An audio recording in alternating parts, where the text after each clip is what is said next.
नमस्ते, प्रणाम। और बस एक बात कहने आया हूँ। बहुत दिन बाद लाइव आया हूँ। कलकत्ता में आया था मैं फेसबुक पे लाइव। और ये मैं किसी गाने के लिए नहीं आया हूँ और ना ही किसी सिनेमा के लिए आया हूँ। आज मैं लाइव आया हूँ बस सरकार से और हमारे संगीत कला से, जो हमारे तीन भाई जो सांसद हैं, मैं उनसे भी रिक्वेस्ट करने आया हूँ। अपने माननीय मुख्यमंत्री हमारे नीतीश चाचा जी और तेजस्वी भैया या हमारे योगी जी, जितने भी हमारे जो हिंदी भाषा के लोग हैं, जो इस पद पे हैं कि वो सरकार से बात करके, हम लोग तो एक मनोरंजन के साधन है। हाँ, जहाँ तक पैसे कौड़ी की बात है, अगर हमसे मदद वहाँ चाहिए तो उसके लिए हम हमेशा आजीवन खड़े रहेंगे। जो हमारी सक्षमता है, जो हमारी संपूर्णता है कि जहाँ से हम हैं वहाँ से हम हमेशा खड़ा उतरेंगे। लेकिन जो तमिलनाडु में हमारे भाषा, हिंदी भाषा के लिए, लोगों के लिए हो रहा है, तो जो हिंदुस्तान का भाषा है, आज उसी हिंदुस्तान में हिंदी बोलने वालों पे इतनी बड़ी प्रतिबंध लग रही है, उनको मारा जा रहा है, काटा जा रहा है, जिसमें सबसे ज़्यादा संख्या हमारे यूपी बिहार के लोगों की है। तो मैं बस अपने जितने भी मेरे मनोज भैया, रवि भैया, दिनेश भैया, मैं सबसे प्रार्थना करता हूँ कि आप लोग प्लीज़, क्योंकि आप लोग सरकार में हैं, तो इस चीज़ को आप लोग जितना चाहेंगे तो इस सरकार से वो सरकार बात करके और हमारे हिंदी भाषा के लोगों के लिए और अपने यूपी बिहार करके खास करके लोगों की मदद हो सकती है। हमारे नीतीश चाचा माननीय मुख्यमंत्री हैं, आप और तेजस्वी भैया उप मुख्यमंत्री हैं, आप सबसे मैं रिक्वेस्ट करना चाहता हूं कि प्लीज़ आप लोग चाहेंगे तो कम से कम ये जंग जो है बंद हो जाएगी।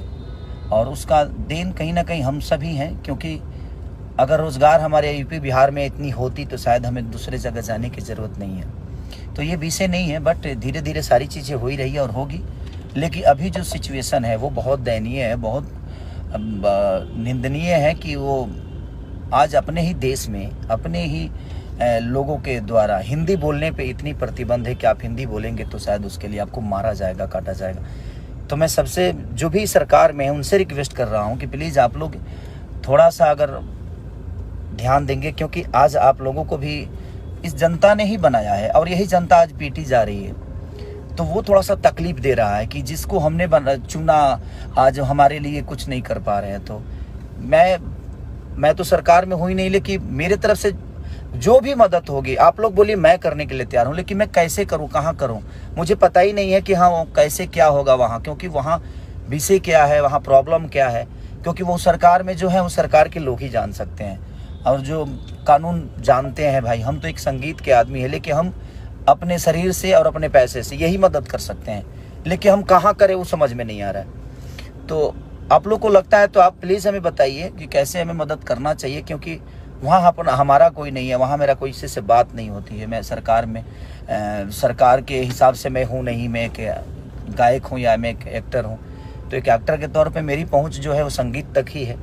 और हाँ, बिहार में चीज़ें होती, यूपी में होती तो मैं समझ सकता था कि वहाँ पे मेरे अपने लोग हैं और वहाँ मैं अपनी चीज़ों को पहुँचा सकता था, लोगों का हेल्प कर सकता था। इनकेस की दिल्ली तक, दिल्ली, कलकत्ता, यहाँ भी लोग हमारे अपने हैं, मुंबई हैं, तो जहाँ पे हैं वहाँ पे हम सक्षम हैं, जो वहाँ पे किसी की मदद मुझे नहीं लेनी पड़ेगी। लेकिन जहाँ पे मेरे लोग नहीं हैं, जहाँ पे हम कभी गए नहीं, तो तमिलनाडु में जो भी चीज़ें हो रही है, मैं सरकार से रिक्वेस्ट कर रहा हूँ, अपने बिहार सरकार से, यूपी के सरकार से, कि प्लीज़ आप लोग थोड़ा सा आगे आकर अब उन भाइयों का रक्षा प्लीज़ आप सब करिए।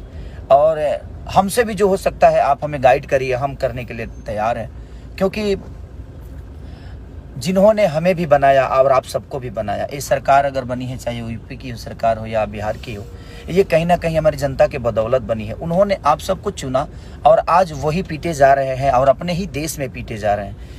तो इस पे मुझे लगता है कि ये संगीत से और एक इंसानियत से बढ़ की चीज़ें है कि हमें लगता है कि एक इंसान होने के नाते हम सबको आगे आकर और इस मुद्दे पे बात करनी चाहिए और जो भी प्रॉब्लम में है उनका हेल्प करना चाहिए।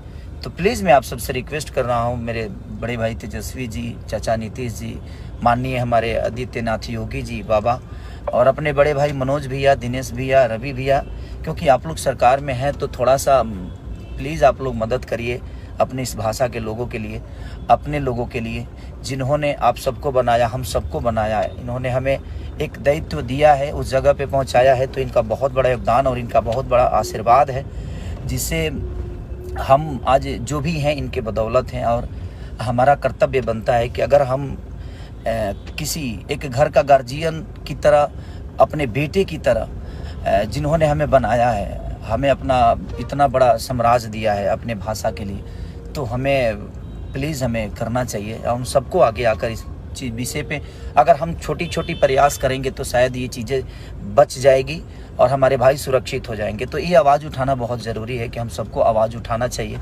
और जितना मदद हो सके हम सब एक दूसरे से मिल के करना चाहिए। हाँ, जहाँ संपर्क आपका है वहाँ आप हमें बोलिए, हम आते हैं। जहाँ संपर्क मेरा होगा वहाँ पे मैं खड़ा हूँगा और आपको बुलाऊंगा कि भैया हाँ यहाँ मदद हो सकती है, यहाँ पे हमारे से अपने लोग हैं। तो मेरा ऐसा कुछ है ही नहीं वहाँ पे। तो मैं प्लीज़ जिसका भी संबंध है प्लीज़ आप लोग बताइए ताकि हम मदद कर सकें। हमसे जितना हो सकता है मैं कोशिश करूँगा। और मैं अपने सारे भाइयों से कहना चाहता हूँ जो इस कद पे हैं, पद पे हैं, जो इस चीज़ को समझ सकते हैं और जो वहाँ तक अपनी बातें पहुँचा सकते हैं, वो डायरेक्ट सरकार से बात कर सकते हैं, क्योंकि उनकी वो क्षमता है। हमारी क्षमता तो वो नहीं है कि मैं सरकार से डायरेक्ट बात करूँ। और हाँ, जहाँ मेरी है क्षमता, मैं अभी अपने बड़े भाई मंत्री माननीय जितेंद्र भैया को भी मैंने कॉल किया था कि भैया आप लोग प्लीज़ इस पे, और वो बहुत सक्रिय है, बोल रहे हैं कि हाँ भाई हम लोग आगे कर रहे हैं, चल रहे हैं। तो मेरा संबंध जिससे है मैं कोशिश कर रहा हूँ कि उनसे अपनी बातें कर रहा हूँ। तो प्लीज़ आप लोग भी जहाँ भी हैं, जैसे भी हैं, जितना भी हैं, तो ये जो हो रहा है वो ठीक नहीं हो रहा है। तो प्लीज़ आप लोग थोड़ा सा कोशिश करिए कि ये चीज़ें दोबारा ना हो।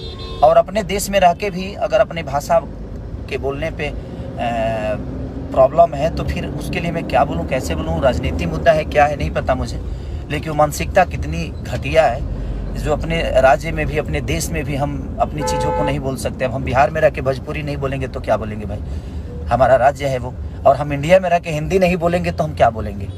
अब अंग्रेजी तो बोल नहीं सकते हम, क्योंकि हमारा राष्ट्रभाषा है। तो राष्ट्रभाषा बोलने पर भी प्रतिबंध है, तो ये तो समझ नहीं पा रहा हूँ मैं।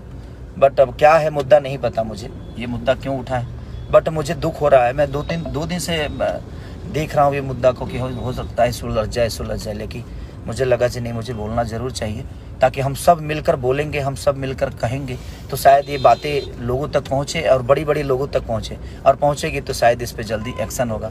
तो प्लीज़ मैं सबसे रिक्वेस्ट करना चाहता हूँ, जो भी हमारे मुख्यमंत्री हैं बिहार के, यूपी के, सबको मैं बोलना चाहता हूँ कि प्लीज़ आप लोग ज़रूर इस पर, ये सीरियस है और ये सीरियस है और ये बहुत ज़रूरी है कि जब हमारे लोग ही नहीं रहेंगे तो हम कहाँ रहेंगे। तो पहले उनको बचाना बहुत ज़रूरी है। थैंक यू सो मच कि आप, और जो भी है आप प्लीज़ शेयर करिए ताकि ये चीज़ें बाकी लोगों तक पहुँचे, और पहुँचे तो शायद इस पे एक्शन बहुत जल्दी ले। Thank you so much.